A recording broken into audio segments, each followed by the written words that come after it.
Assalamualaikum warahmatullahi wabarakatuh. Waalaikumsalam warahmatullahi wabarakatuh.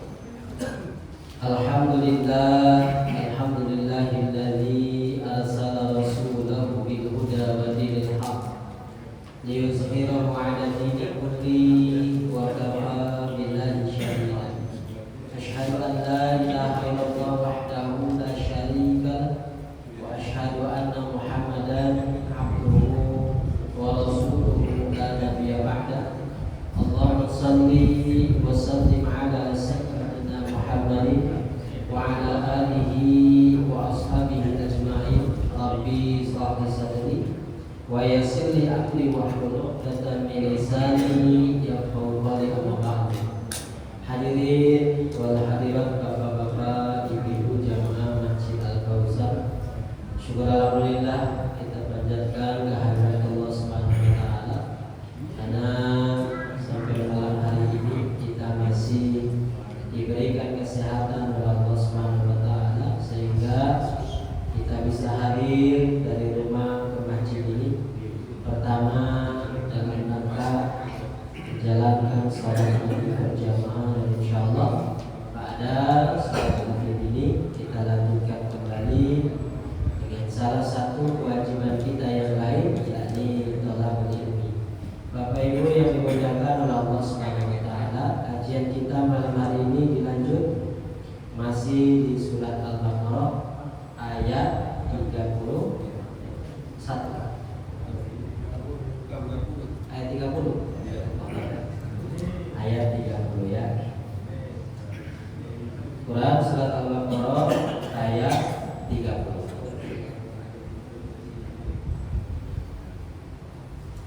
A'udzu billahi minasy syaithanir rajim. A'udzu billahi minasy syaithanir rajim. Bismillahirrahmanirrahim.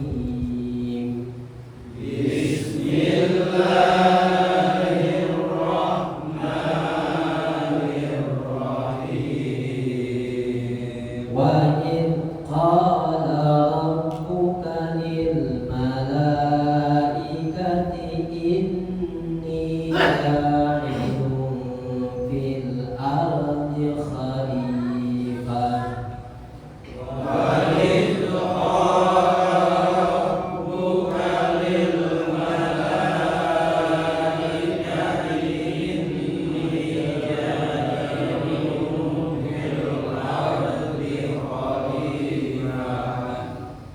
Qalu ataj'alu fiha man yufsidu fiha wa yasfiku dima'.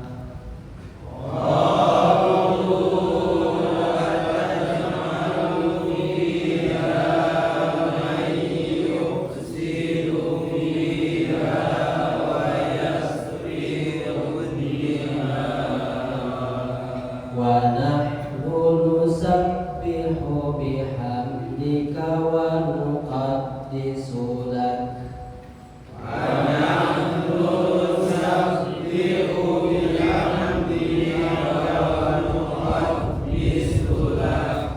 Qala inni a'lamu ma la ta'lamun.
Bapak Ibu, kalau kita membaca ayat dari suci Al-Quran, usahakan yang perlu diperhatikan pertama kali itu adalah makhrajul huruf.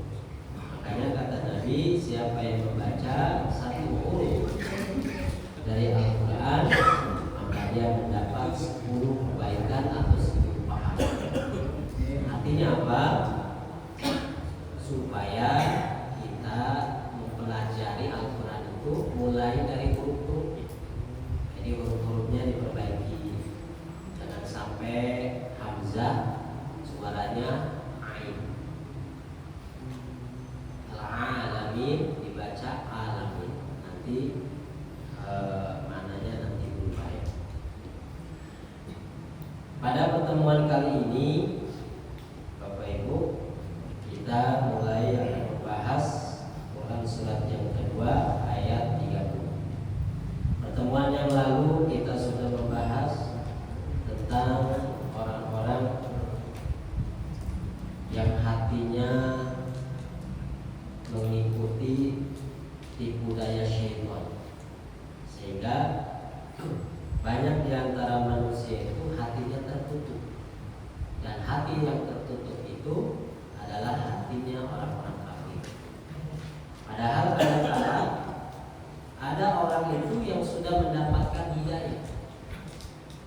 Bahkan bukan hanya hidayah, sebelumnya pun Allah sudah membekali berupa akal sehat, sehingga bisa memahami ayat-ayat yang datang kepadanya, sehingga bisa memahami kebenaran yang datang.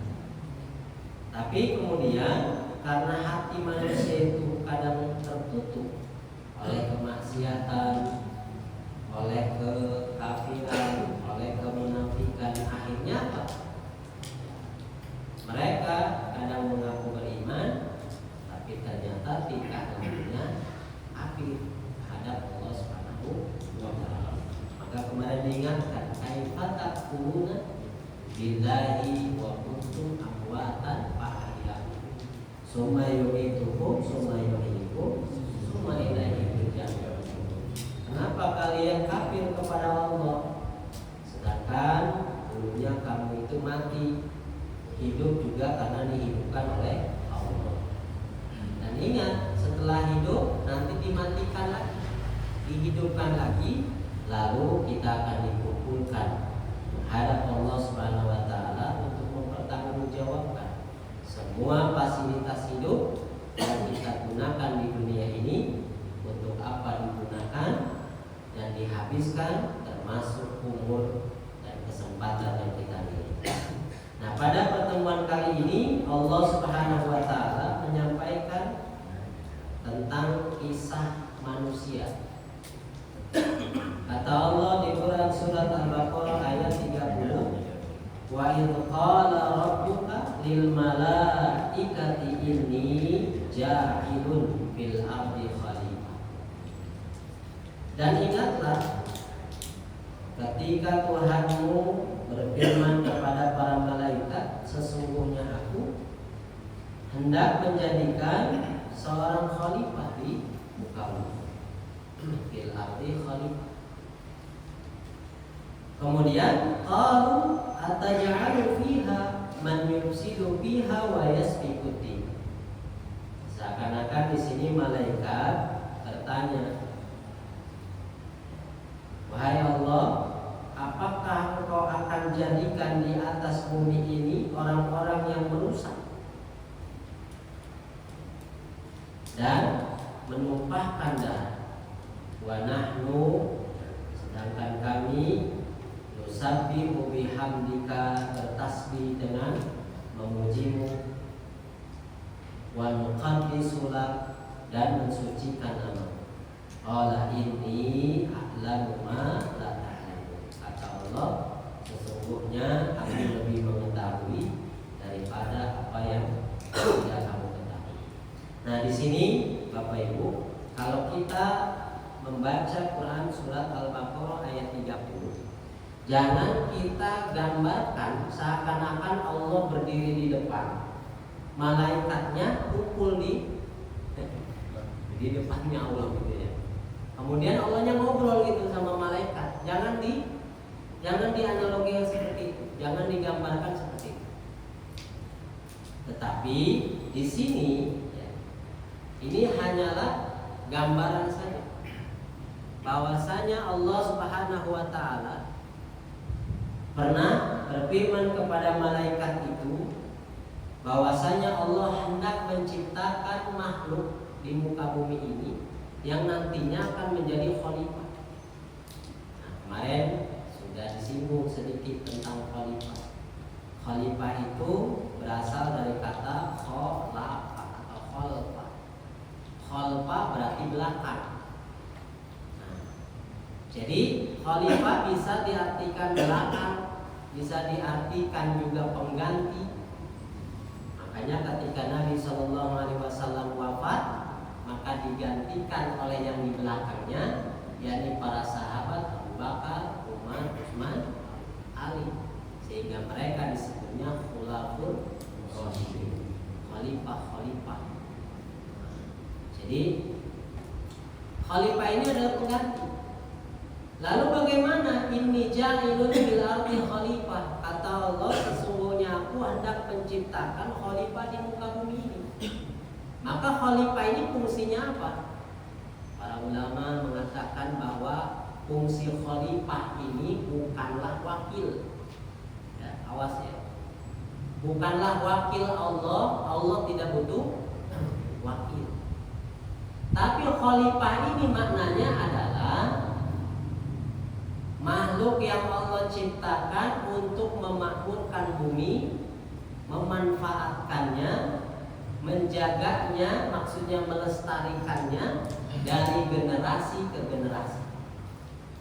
Generasi ke generasi itulah yang disebut dengan pergantian khalifah tadi. Bapaknya meninggal, mengajarkan kebaikan hidup, sehingga anaknya muncul untuk menggantikan bapak. Maka anaknya menjadi khalifah, pengganti bapak. Anaknya meninggal lagi digantikan oleh cucunya. Cucunya mati lagi digantikan oleh cicit. Cicitnya mati digantikan oleh balik lagi cucu.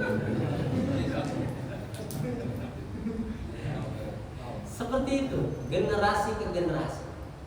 Maka kalau kita sudah paham bahwa Allah ingin menciptakan khalifah di muka bumi, berarti siapa? Kita. Khalifah itu adalah kita. Berarti fungsi kita di muka bumi salah satunya memakmurkan bumi, memakmurkan masjid, memakmurkan ya, tempat-tempat yang bermanfaat, dimakmurkan, dilestarikan. Makanya walaupun kemarin disebutkan Allah menjadikan semua yang ada di langit dan bumi untuk manusia, tapi bukan berarti manusia itu dengan semena-mena menghabiskan apalagi merusak. Tapi bahasanya adalah harus dilestarikan, dijaga dengan baik, sehingga kebaikan-kebaikan dunia ini bisa dimanfaatkan dari generasi ke generasi. Kita sudah bisa bayangkan, Pak. Coba, ini kita tahun 2025, bumi ini sudah bukan bumi lagi ya, trotoar semua. Pohon-pohon yang dulu besar-besar, rindang-rindang, sekarang ditanami gedung-gedung tinggi yang bertingkat. Bagaimana kalau di zaman dulu, apakah ada seperti itu? Ada. Lalu kemana? Disacu habis sama Allah. Coba Pak, kaum Samud, kaum Ad, itu kan gedungnya besar-besar. Tapi sekarang kok bisa nggak ada itu, diganti sekarang sama hotel, sama apa kasarnya kan, tower dan lain sebagainya. Kemana tuh yang dulu? Sebagian besar diganti sama orang. Yang hapusnya tentu nggak bakal pakai drop ya, nggak bakal. Tapi pakai alam lagi. Bisa dengan badai, bisa dengan api, bisa dengan gempa bumi, habis mereka. Nah, artinya apa Pak? Itulah salah satu. Kalau bumi ini nanti kita rusak, tidak dijaga, tidak dilestarikan, bahkan kita melampaui batas dalam memanfaatkan bumi ini, maka yang ada dampaknya adalah kehancuran. Kalau dihancurkan berarti apa? Manusianya pun ikut hancur.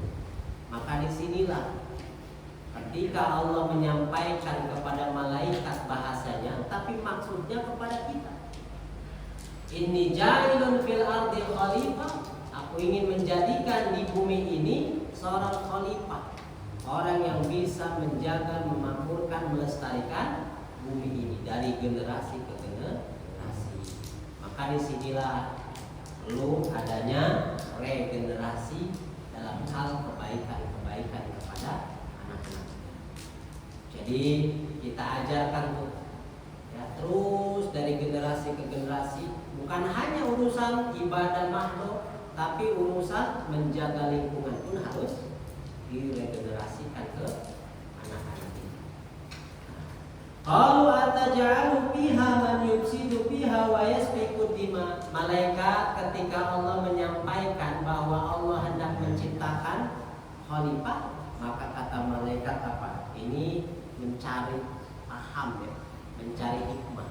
Kenapa sih Allah ciptakan khalifah itu di muka bumi? Sehingga dengan bahasanya seakan-akan malaikat itu tahu bahwa manusia itu khalifah tersebut adalah perusak, kemudian juga penumpahkan darah saudara-saudara. Maka bahasanya kata malaikat, apakah engkau ya Allah hendak menjadikan, ya, makhluk di muka bumi ini di mana man yufsidu fiha wa yasfiku dima, makhluk itu bisa merusak bahkan saling membunuh satu sama lain, menumpahkan darah. Padahal kira-kira nih Adamnya udah diciptakan belum? Belum. Kalau dilihat dari bahasa ini jahil.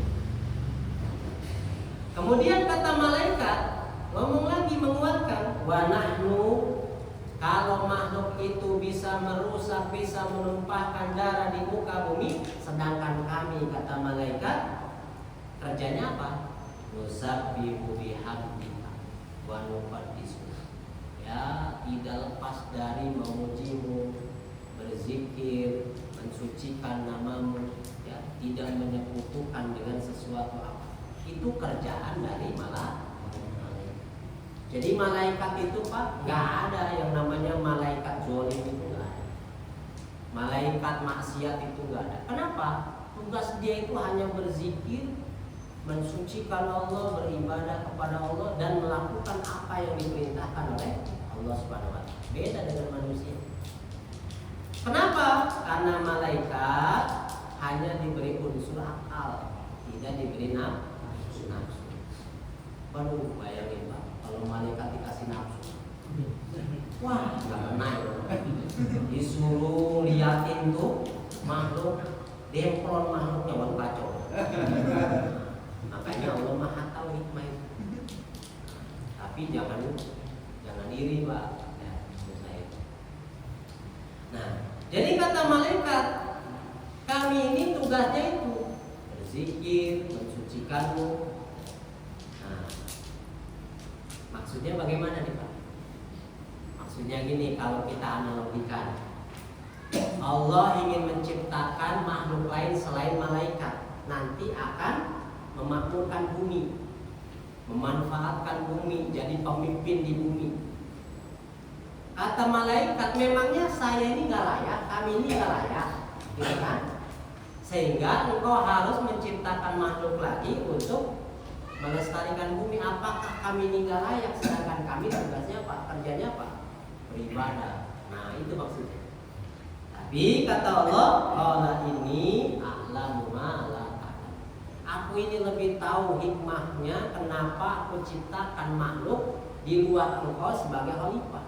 Sedangkan engkau itu makhluk yang tidak pernah berbuat maksiat dan sebagainya. Kenapa harus memilih satu lagi, gitu kan, untuk memakmurkan bumi ini? Nah, hikmahnya tidak akan diketahui oleh kalian, tapi aku yang lebih tahu, kata Allah Subhanahu wa Ta'ala.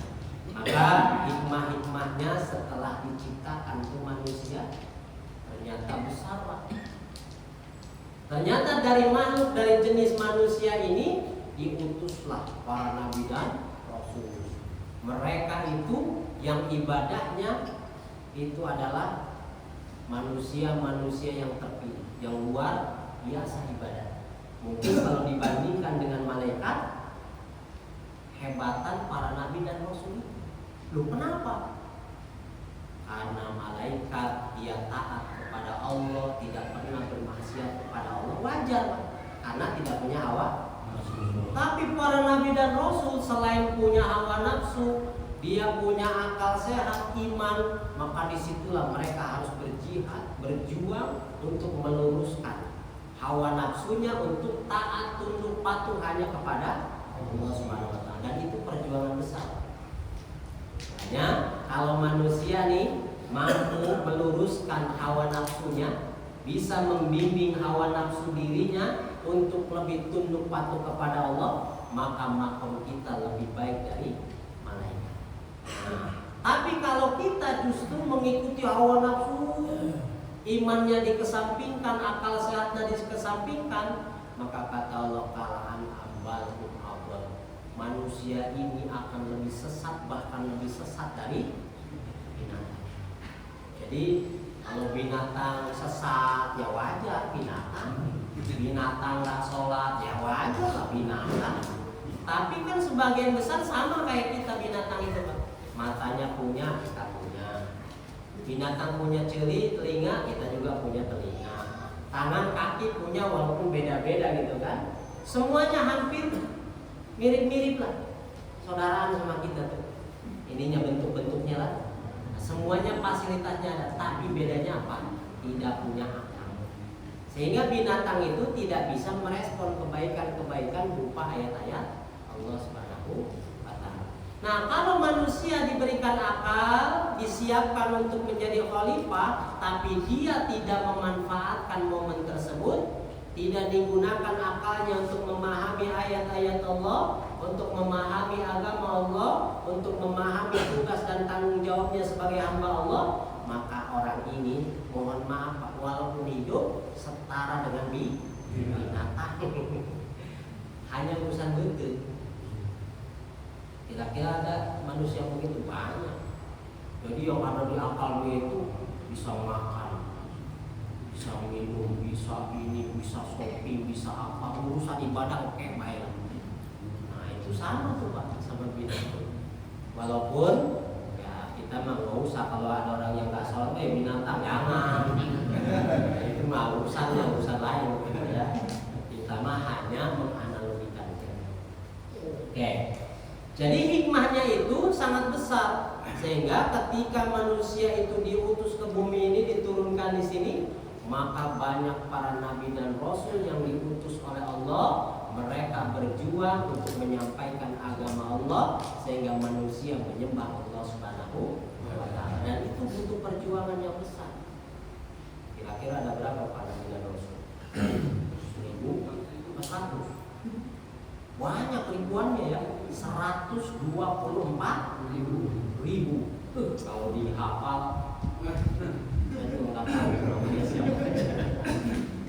kalau rasulnya doang ada 315. Nah, tapi kalau secara bahasa rasul itu banyak Pak. Apalagi di 2025 ini rasul itu banyak. JNT punya rasul, apalagi Pak? Shopee punya rasul. Rasul itu apa? Itu kurir ke rasul. Nah, makanya harus ada Rasulullah. Nah, kurirnya Allah yaitu para nabi dan rasul. Tapi kalau JNT mah kurir ya kurir aja ya. Ya. Jadi seperti itu. Jadi hikmahnya ternyata kenapa sih Adam itu walaupun disifati nanti anak cucunya mereka bisa merusak di bumi, bisa menumpahkan darah satu sama lain, tapi kemudian hikmahnya ada yang lebih besar, di mana dari makhluk Adam ini kemudian diutuslah para nabi dan rasul sampai mencapai 124.000. Dan itu adalah perjuangan yang sangat berat. Dari 124.315 itu adalah khusus menjadi nabi dan rasul. Kemudian dari 315 terpilihlah hanya 5 yang masuk kategori ulul azmi. Ulul azmi itu apa? Nabi dan rasul yang sangat memiliki kesabaran yang luar biasa. Sudah sangat luar biasa. Dalam apa? Mengemban tugasnya sebagai nabi dan rasul. Ada berapa, Pak? 5. Ngapalinnya biar gampang gimana? Nama perempuan Mimin. Mimin. Mi M I Mi M Mim I N Mimin. M pertamanya bisa Nabi Muhammad, bisa Musa. Tuh kan, gampang kan? Muhammad boleh pertama. Ya. Mi I-nya Isa boleh, Ibrahim boleh. Isa ada kita ambil misalkan. Mi M-nya kedua Musa, Muhammad tadi, Isa, Musa. I lagi ya? Ibrahim, N Nuh, Nabi Nuh alaihi salam. Itu nabi-nabi yang memiliki kesabaran luar biasa dalam mengemban tugasnya sebagai nabi dan rasul. Luar biasa. Nah, jadi bukan berarti itu yang 124.000 diambil 5 itu kurang luar biasanya, bukan. Tapi memang ada di antara mereka itu yang memiliki ya keutamaan-keutamaan itu di sisi Allah Subhanahu wa taala. Nah, kalau manusia bagaimana? Sama.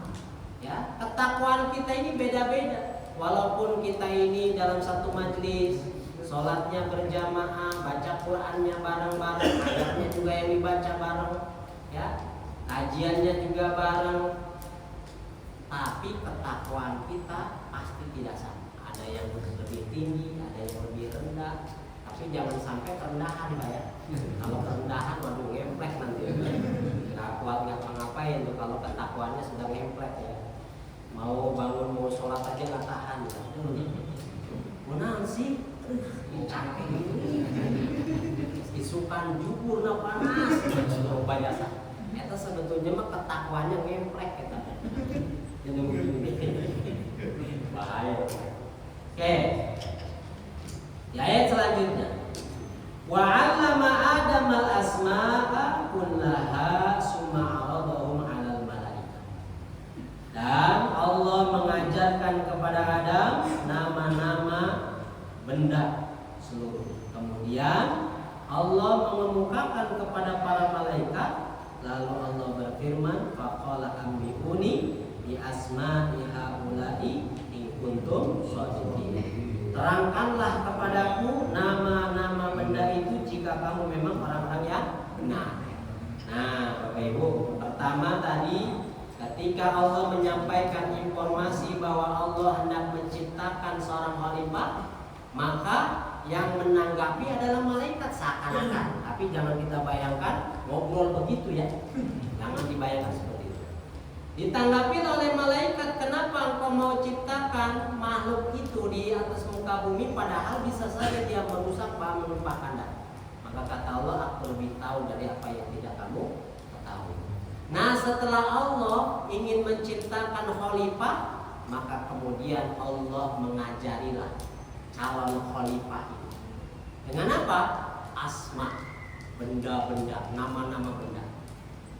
Nah, bahasa itu kalau kita belajar bahasa Arab, kata itu hanya 3. Isim, fi'il, huruf. Isim kata benda, semua kata benda. Fi'il semua kata kerja yang berkaitan dengan waktu. Sekarang, sedang, kemarin, sekarang, sedang, dan akan datang. Itu berkaitan dengan fi'il, pekerjaan. Dan yang ketiga huruf, bahasanya kita ini tambahan. Misalkan ana uridu adhab ila, ilahnya itu huruf, ilal madrasah. Jadi kata itu hanya 3. Nah, di sini Allah mengajarkan calon khalifah dengan mengajarkan nama-nama benda seluruhnya di muka bumi ini. Berarti maksudnya apa Pak? Allah langsung mengajarkan. Berarti ayat ini adalah gambaran tentang proses tarbiyah, pengajaran. Nah, kita makanya kalau mau anak-anak kita, kalau mau kitanya juga menjadi khalifah, anak-anak kita, generasi kita menjadi khalifah yang bisa memakmurkan bumi, bisa menjaga, bisa melestarikan, maka bekalilah diri kita, anak-anak kita, generasi kita dengan ilmu, supaya tahu bagaimana caranya dikenalkan. Kalau kita Pak, kalau bapak-bapak ingatlah pelajaran dulu waktu SD lah. Tahun berapa itu Pak? Kalau di SD itu pertama kurikulum itu mengajarkan gini, mengenal huruf-huruf hijaiyah. Kalau indikatornya mengenal huruf-huruf hijaiyah deh kayak ini, wa 'allama Adamal asma, mengenal huruf-huruf atau mengenal benda-benda, maka cukup dikenalkan saja bendanya.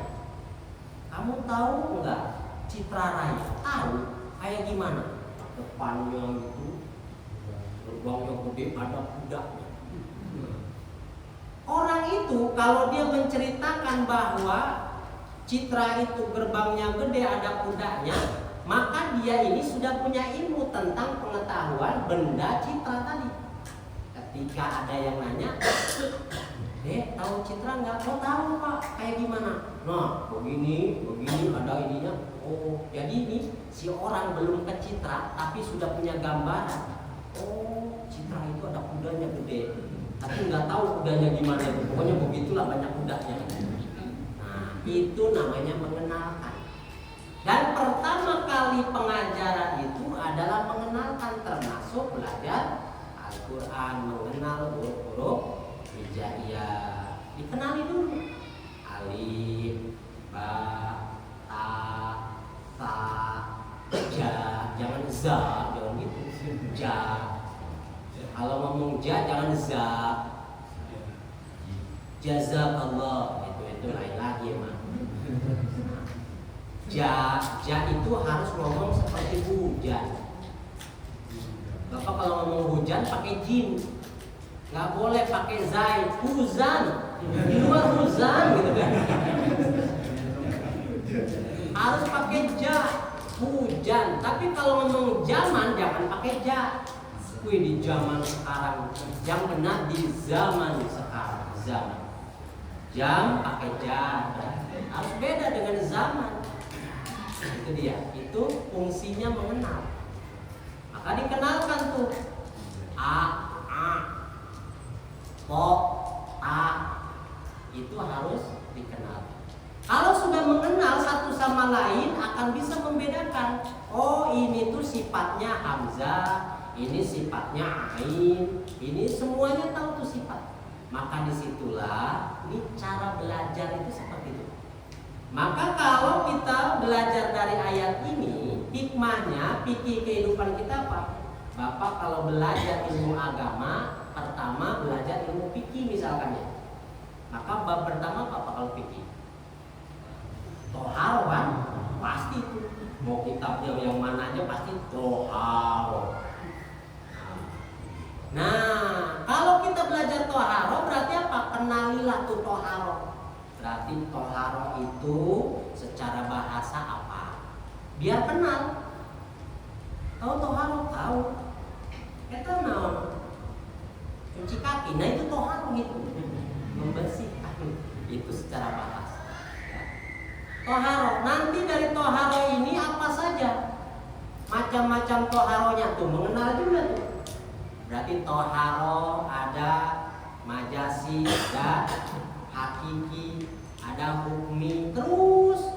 Nah dari situ setelah nama-namanya dikenal, asma'nya itu dikenal, maka kita harus tahu kenapa ini disebutnya toharo hukmi, toharo hakiki, mana dalilnya, Al-Qurannya mana, sunnahnya, hadisnya mana. Ternyata begitulah cara belajar.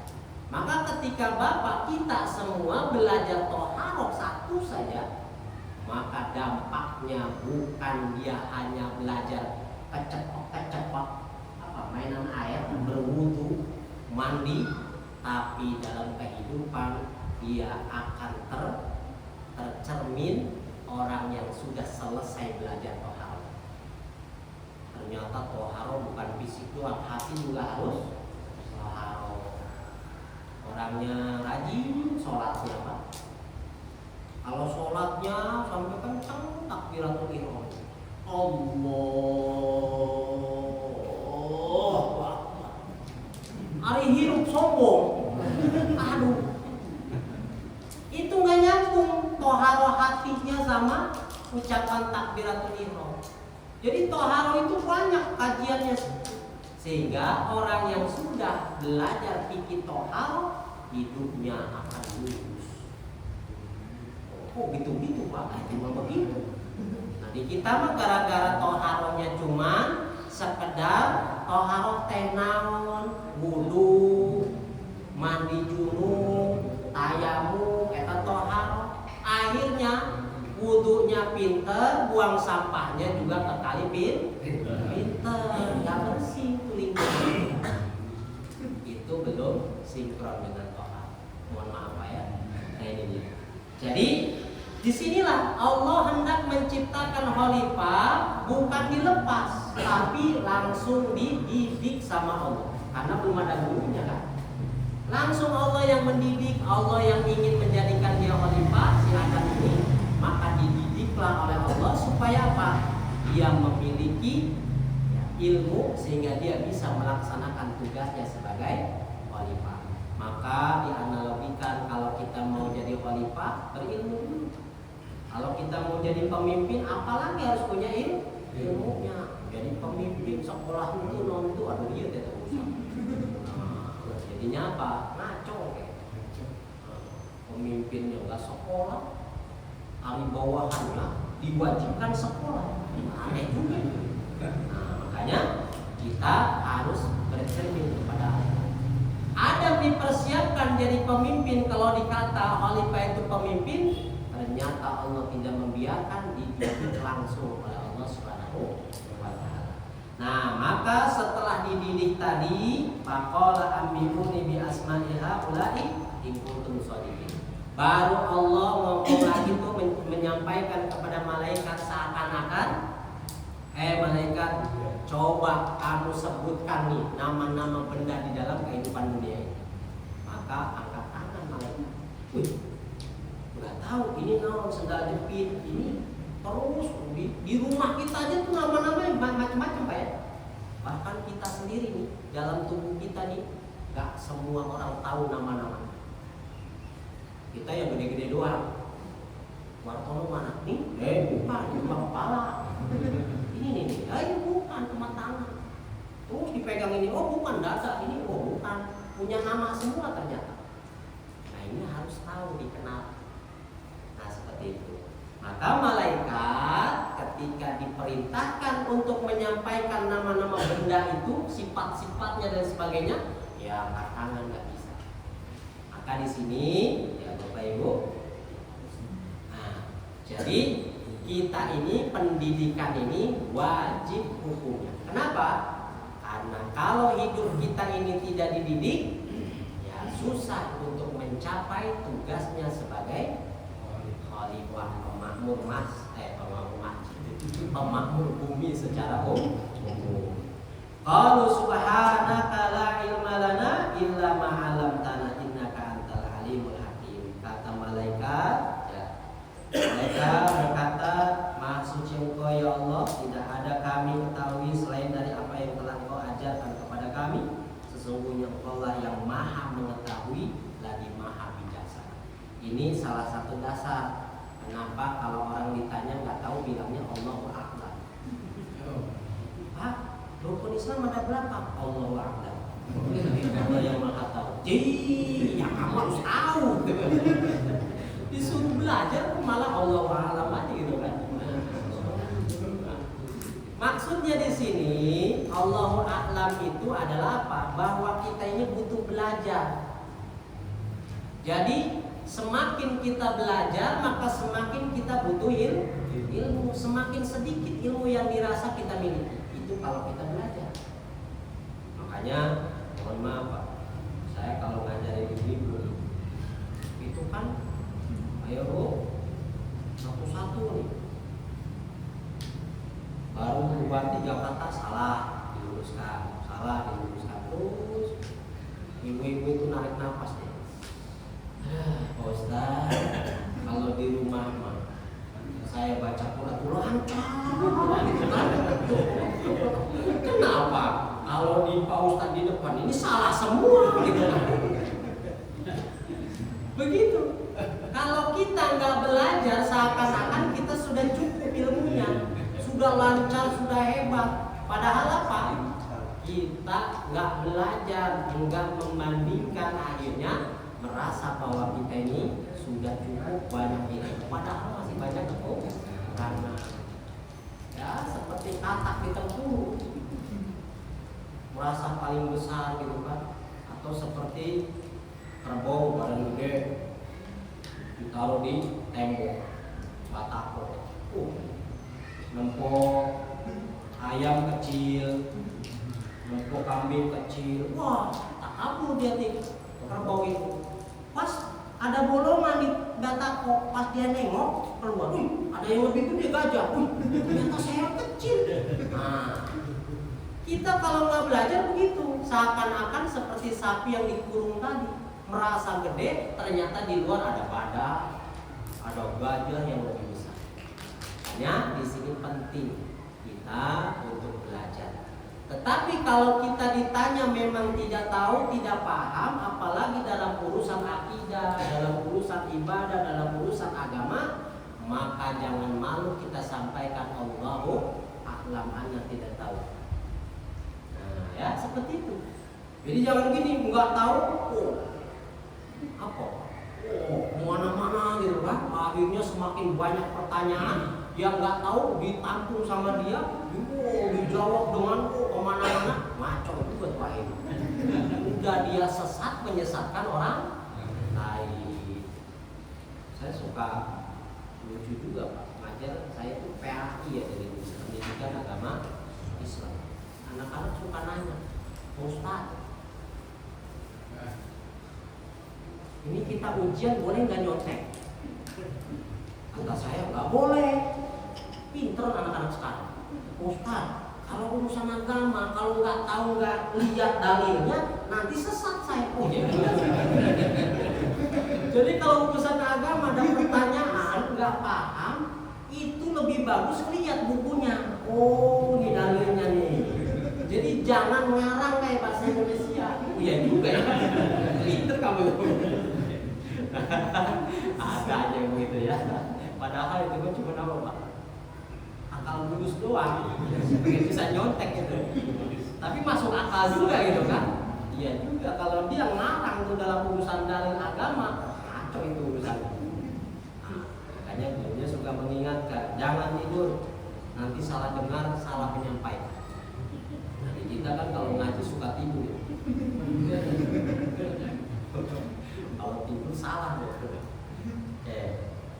Lanjut. Jadi malaikat itu begitu, menggambarkan ketika diperintahkan menyampaikan nama-nama Allah, nama-nama ini ada apa benda-benda di alam semesta tidak tahu, maka mereka malaikat tidak malu untuk menyampaikan Allah yang Maha Mengetahui. Kami tidak tahu kecuali apa-apa yang Allah beri tahu kepada kami. Nah ini adalah akhlak. Ketika kita tidak mengetahui sesuatu, jangan dipaksakan seakan-akan kita tahu padahal tidak tahu.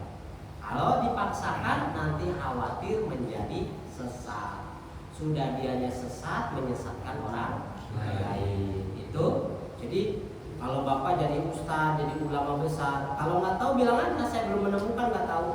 Ya, jangan nanti ujung-ujungnya kemana-mana. Nah ini adalah akhlak ketika proses menuntut ilmu. Kemudian ayat 33. Qala ya Adam ambihum bi asma'ihim. Allah berfirman, wahai Adam, terangkanlah kepada mereka tuh, kepada malaikat. Apa itu? Bi asma'ihim, nama-nama benda ini.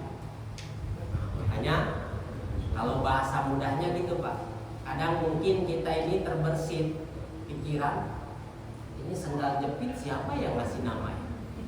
Kita pernah begitu nggak? Ini baju, ini botol gitu kan, siapa yang pertama kali ini ngasih nama botol gitu kan? Pasti kalau ditanya pasti nggak bakal ke samping, ke atas, ke bapaknya. Pak, ini sendal jepit siapa yang ngasih tahu Pak? Oh bapaknya bapak lah. Oh nanti kakeknya bilang lagi, bapaknya kakek, terus saja ke atas. Ternyata itu nggak ketemu siapa yang pertama kali menyampaikan bahwa itu sendal. Itu orang Indonesia saja begitu. Makanya Pak, terus ke atas, sanadnya terus ke atas, sampailah ke kakek moyang sampai Nabi Adam alaihi salam. Masalahnya Nabi Adam ngomongnya bahasa Arab, pakai bahasa apa Pak? Wallahu a'lam bishawab, saya juga. Nah, inilah luar biasa. Tapi yang jelas maknanya sama, walaupun kata orang Arab ada naklun, ini sendal jepit. Ya kita juga sendal jepit ya, naklun juga sebetulnya, cuman beda ngomong doang. Nah itu intinya namanya adalah sendal jepit, nah begitu ya. Nah itu dia. Jadi itulah salah satu mukjizatnya dari Nabi Adam alaihissalam itu, dia bisa menyebutkan nama-nama benda di alam semesta ini, luar biasa. Nah, bahkan itu terus dikembangkan sampai zaman sekarang ini, sehingga ilmuwan-ilmuwan, penemu-penemu itu disebutnya ilmuwan. Ya kayak nemuin ini misalkan lampu, yang menemukan angka 0, yang menemukan macam-macam. Nah, itu dia. Jadi penemu-penemu itu ternyata apa? Itu dalam proses pembelajaran. Nah, discovery ya, itu luar biasa itu. Qala alam aqul lakum inni a'lamu ghaibas samawati wal ardh. Nah, setelah Adam menyampaikan semua nama-nama benda yang tidak bisa disampaikan oleh malaikat. Itu menunjukkan apa, Pak? Keutamaan Adam di atas para malaikat. Itu keutamaan. Berarti kemuliaan seseorang juga bisa karena ilmunya, bukan karena umurnya. Makanya kita nih dalam ya bersosialisasi, bermasyarakat, kita bisa menghargai individu-individu itu bisa dari ilmunya. Jadi jangan sampai mentang-mentang kita tua, ada anak lebih muda dari kita, ternyata ilmunya lebih banyak dari kita. Apa? Ada siapa udah kamari kereh, udah supir udah kereh. Jangan. Kalau dia ilmunya lebih bagus, pandanglah ilmu. Makanya kalau di orang-orang Timur Tengah itu, anak kecil yang hafal Quran, dia bagus, ilmunya banyak, disebutnya syekh, walaupun masih kecil. Nah, kalau di kita mah mbah gitu ya, syekh itu mbah. Iya mbah, pokoknya kalau udah mbah itu udah banyak makan garam. Saking makan garamnya banyak, berarti apa, rasanya juga udah macam-macam. Itu mbah itu namanya. Itu syekh ya. Orang ilmunya banyak walaupun kecil disebutnya syekh. Maka disinilah Bapak Ibu, kita menghargai seseorang itu pandanglah salah satunya dari segi ilmu. Jangan kita merasa lebih hebat walaupun umur kita lebih tua. Tapi kalau misalkan ada yang ilmunya lebih bagus, maka kita diperintahkan untuk berguru, untuk minta ilmu dan lain sebagainya. Itulah yang disebut dengan mencari berkah. Jadi kita kalau ada ulama, bukan dicuci kakinya, diminum airnya, atau bekas minumnya buang rebutan berkah. Bukan ininya. Mungkin kalau ulamanya mohon maaf lagi sakit, kata orang kedokteran, jangan, nggak boleh bareng-bareng, soalnya Pak khawatir nular, bisa. Itu kesehatan. Maka berkah itu apa? Kita ambil ilmunya, kita minta ilmunya, kita pelajari ilmunya, kita minta ridho, itu baru dapat berkah. Makanya jangan terlambat Bapak Ibu. Nyari berkahnya waktu ulamanya masih hidup. Ini udah mati datang ke kuburan nyari berkah. Waktu hidup itu ulama nggak pernah ditengok-tengok kaca. Nah ini salah. Makanya inilah pelajarannya Quran surat Al-Baqarah ayat 33. Wah, maka setelah menyampaikan ajaran kata Allah wa a'lamu ma tubduna wa ma kuntum taktumun. Sudah kusampaikan kepada kalian bahwa aku lebih tahu dari apa yang kalian tidak ketahui, dan aku lebih mengetahui apa yang kamu keluarkan, apa yang kamu sembunyikan dalam hati. Itu Allah Maha mengetahui. Itulah salah satu hikmah kenapa Allah menjadikan Nabi Adam sebagai khalil. Ternyata Allah bekali ilmu yang sehingga dengan ilmu itu Adam lebih baik posisinya ilmunya daripada malaikat. Maka kemuliaan Adam salah satunya ada di situ. Baik Bapak Ibu, karena waktunya habis, insya Allah pada pertemuan yang akan datang akan kita sedikit murojaah lagi, sehingga kita ayat yang satu dengan ayat yang kemudian itu bisa terus bersambung satu sama lain. Mudah-mudahan Bapak Ibu